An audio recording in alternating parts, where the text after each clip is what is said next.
Hey everyone, welcome to Architecture for Thought. I was just working on refining some concept imagery for the Icon 3D print competition called Initiative 99. So I thought I'd share a little bit of that image refining process with you guys. So let's jump right in. So where we left off, we were looking at some of these images that I've got up on my screen here. And if you're familiar with this process, we have the image reference. So this was one of the reference images we were using, which was a hand sketch that was rendered with AI that I plugged back into Midjourney to use as a reference image and then prompted over that. We were getting some pretty good images.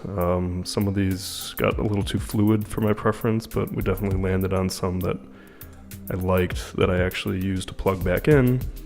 And that's part of the refining process, is sort of testing some of these reference images. I think, for instance, this one might have been using, let's see if this was using the same one. Yeah, I was using the same image there. But then a little later in the process here, I started introducing different reference images like this one here. And you can definitely see the influence that it has. There's a little more repetition maybe in this reference image that definitely gets portrayed in some of these. So again, just being careful about the reference images that you use. This one was kind of a crazy test where I mashed 3 reference images together. I think it was that initial sketch to render image, and then maybe, let's see, this, which was an abstract sort of 3D print that I had, and then the last one, which was more of an architectural concept. Yeah, it was this image that I produced with Midjourney that I plugged back in to see what I got. And these were coming out way too abstract, these images here.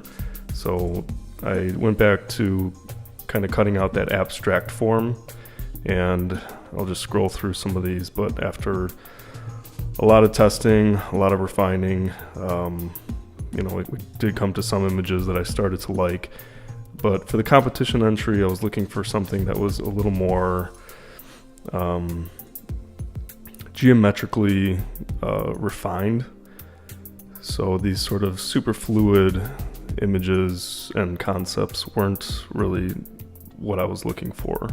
So fast forward a little bit, started to get some more refined geometry in something like this, where you see the crisp creased edges on these sort of conic or cone shaped developable surfaces, which again is like a construction technology that we don't need with 3D printing, but I'm imagining in my concept merging 3D printing technology with other digital fabrications.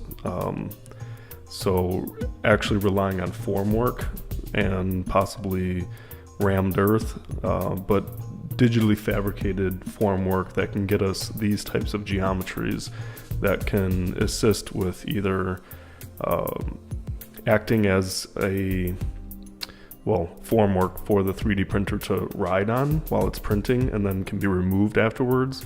So for these overhangs, for instance, that may be something that could be implemented.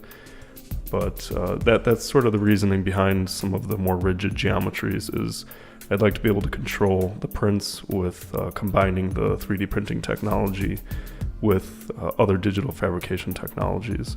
So fast forward a bit, I liked that concept a little. I was exploring that. I introduced this image, which was another 3D print that I've done. I just really like the form. I think the ribbed, sort of symmetrical ribbing of it gives it structural rigidity that I liked. So after plugging that one in, I think these were still some leftovers. The images were interesting. They definitely had more verticality to them than some of the previous images, but they weren't quite what I was looking for in terms of 3D printing. So, but not bad. Some interesting images did come out of it that were fun to just upscale and see in detail. Let me just close some of these out here. But let's just jump to where I'm at now, which will be a big zoom here. And I'll just start sort of prompting over some of these images that I like so we can start refining. So this one was, let's see, a combination of this image, which I liked. Again, you can see sort of the pre or digitally fabricated formwork that would be removed away from the underside of the 3D print. And then the last one was this original image. This original image was my initial concept, so it's cool. In Midjourney, you can kind of keep that to ride along this entire concept process. And you can see the skylights that are sort of chamfered off of this shape definitely show in some of these concepts more than others, obviously. But I liked where this was heading. It kind of had a fluidity but some rigidity. So for instance, in this image, you can see the refined edge that looks like it was pulled away from the formwork. Also some layered formwork on this gesture back there. So I wanted to continue on these. This image also has the rigid formwork lines merged with the fluidity of the 3D print. So they were looking quite elegant and quite nice. The striated texture on this I thought was kind of nice, so definitely want to run this one through again, see what we can get out of that. So for instance, if you're not familiar, they have the Vary, V-A-R-Y, strong and very subtle options in here. So those are nice if you liked the overall composition, just to run it through and get some sort of minimal tweaks on the image. I've seen some good results coming from that. These ones again were examples, I think, or samples with including that tower component, but these were turning out okay. Again, maybe a little too fluid for me. I think I like seeing the rigid lines in there, but the overall composition is just a little too fluid for the modularity that I want to propose. But nonetheless, I mean, these are fun examples to look at.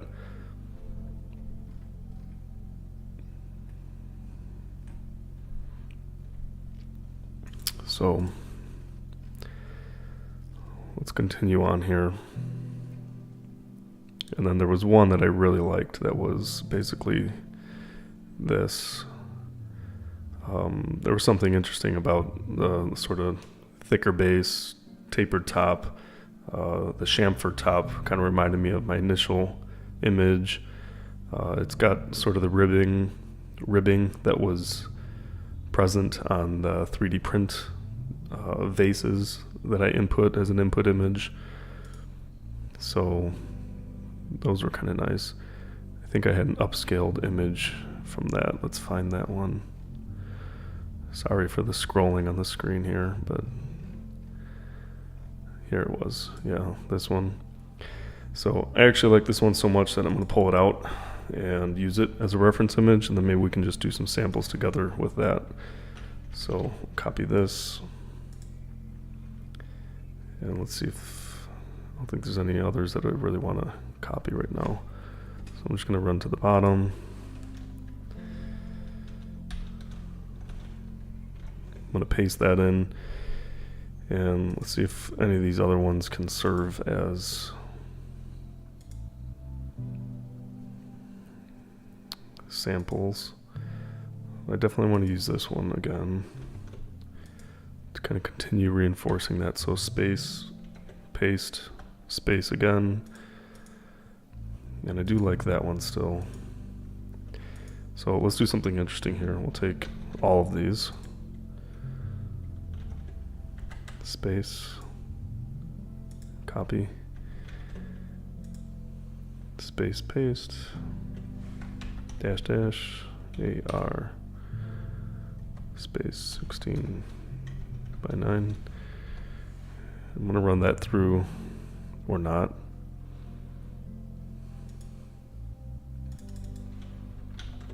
Let's try that again.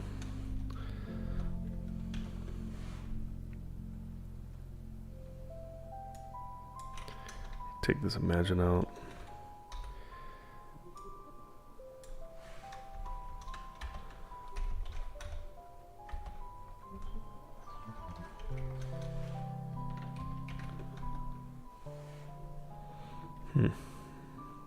Oh, I was doing this. Oh, 16 by 9. Smart. Spending too much time in my architectural Revit program here. Imagine, paste that in. It's not by 9, it's :9. Should know that by now. And then there's a lot of verticality running through all these, so I'm going to do one removing that last image, which was the 3D printed vase, and let's see what it comes up with on its own just by eliminating that.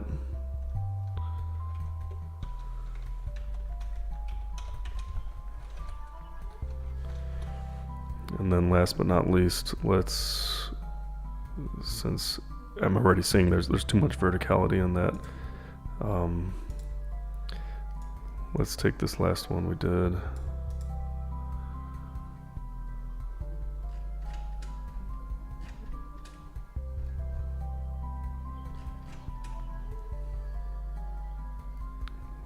Oh, it merged it up there. Take this one and then we'll use the same prompt that I had.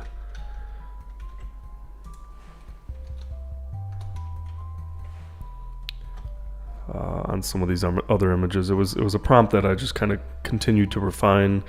I was adding words like futuristic, minimal, sculptural, abstract, modular, and again, each of those words is going to act differently with each of the prompts.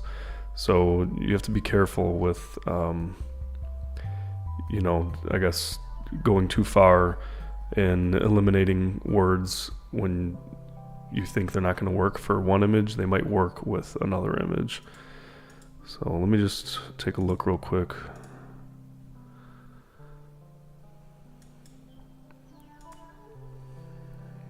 And this one, this is pretty nice. This is getting closer to the modularity that I wanted to see. You know, these sort of interesting in-between gestures here. There's no really good way to control that other than just, you know, selecting and to do variations on.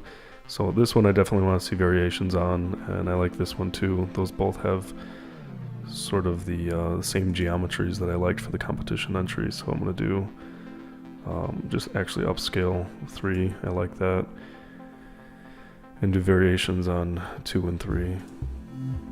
Oops. Got a very strong. That's okay. We'll check that out too. And while we're at it, so we said we were going to take this prompt. I already have it in there. Copy the prompt that I had before, which was a small hut, textured white stucco, clay, and mud panels, large glass skylights, artificial lighting in the desert during a bright, colorful sunrise, foggy, cinematic. I mean, all those things are just basically reinforcing some of the things I liked on the reference images. So the white stucco, it's, you know, if it's 3D printed concrete, it might be clad or plastered in a white stucco. The panels always attempts to give some sort of architectural, tectonic look to the images. Then the large glass style skylights, they're not really showing in any of these images, but I think it's just reinforcing some glass. And I noticed when I removed them, it kind of totally eliminated my glass. So these aren't bad. They're looking a little like ghostly, so I want to kind of stray away from that a little. But let's try with the prompt now and see what it comes up with.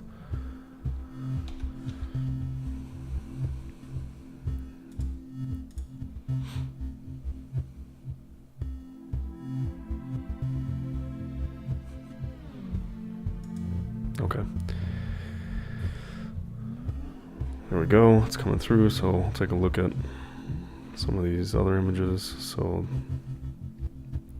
yeah, these, I mean, again, cool images, but not what I'm looking for. So we looked at that one already. Here's the upscaled one. It's looking nice. I by accident clicked very strong, but I'm also going to click the very subtle, and let's do a sample of this very region tool here. So I said I didn't like that sort of in between there. I'm not sure if we can try and get rid of all of them.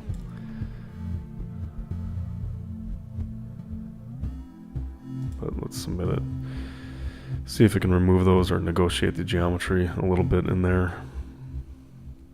And then these are some of the other ones that were produced. Again, a little ghostly. I like this one down here. Something about merging the verticality with the horizontal is nice in these kind of, I don't know, shoe-shaped forms. These are looking a little helmet-like, which I do not like. 1, 2, 3. Let's upscale it. See a variation on it. Ooh, these are pretty cool.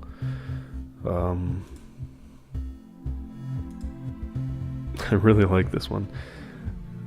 This one's neat too. A little fluid. This one's pretty cool looking. I like the vertical egg shape, oblong. And then here, these are kind of nice too. But again, this strange kind of connecting piece is not really what I'm looking for. These are looking a little alien, which isn't a bad thing. But let's definitely upscale one and see a variation on it. And kind of see variations on all these. Variation on 2. And a variation on 3. Why not? We can just always chuck them out. So again, same thing for these. A little ghostly. But I like the more rigid geometry of that first one, so I'm going to upscale it and do a variation on it. So you can see, you know, we won't run this session too long since it's basically just a game of preferences at this point and trying to continue refining this through a selection process. This was like a rerun of which one? Of this. Didn't really get too many out of this one that I'm interested in developing, but I do want to run it again. We'll do one more run and see if anything unique pops up. So this was the variations subtle, and you can see from the initial image, which I don't know if I have it up here. No. It is changing the geometry slightly. It is changing the infill geometry a little bit. And through this selection process, you know, like this one, the gap closed. This one, the gap opened. So I would continue on refining this one. This one, the geometry is swooping out, you know, at the top, sort of concave. And this one is pretty flat. It looks like it actually concaves just a little bit. They all do since they were derived from the same image, but it's flatter, and I like that more than this, I think. I don't know. So I'll probably develop those two. This one's getting a little wobbly up top there. Don't want to continue that. So that's the game here. But I do want to upscale 2. And we'll see a variation on 2, variation on 3.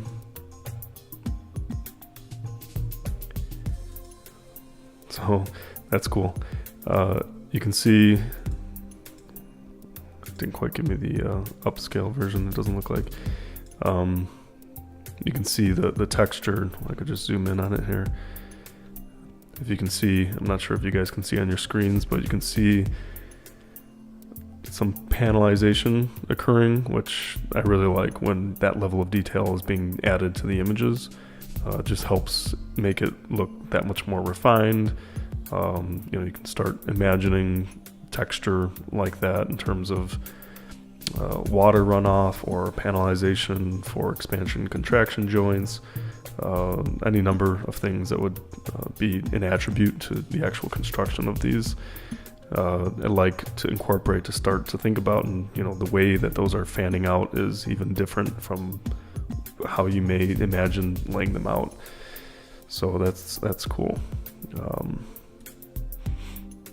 I think this was the very subtle, maybe this was the region. So we eliminated those center points, and that's great. It actually did an excellent job. So now this would be one that I definitely want to continue on, and maybe even do that for some of these other options that I liked, like this one. Can probably take the region out there. So I'm going to go back and do that. But for our purposes here, that's where I'll cut it short here. Just sort of a short session today to show you how much of an impact the reference images have, and what your refining process could look like, should look like, to really come up with a shape. You can see most of these images now just through using similar reference images and reinforcing it through the terminology, and just continuing to very, very, very subtle, change out the region.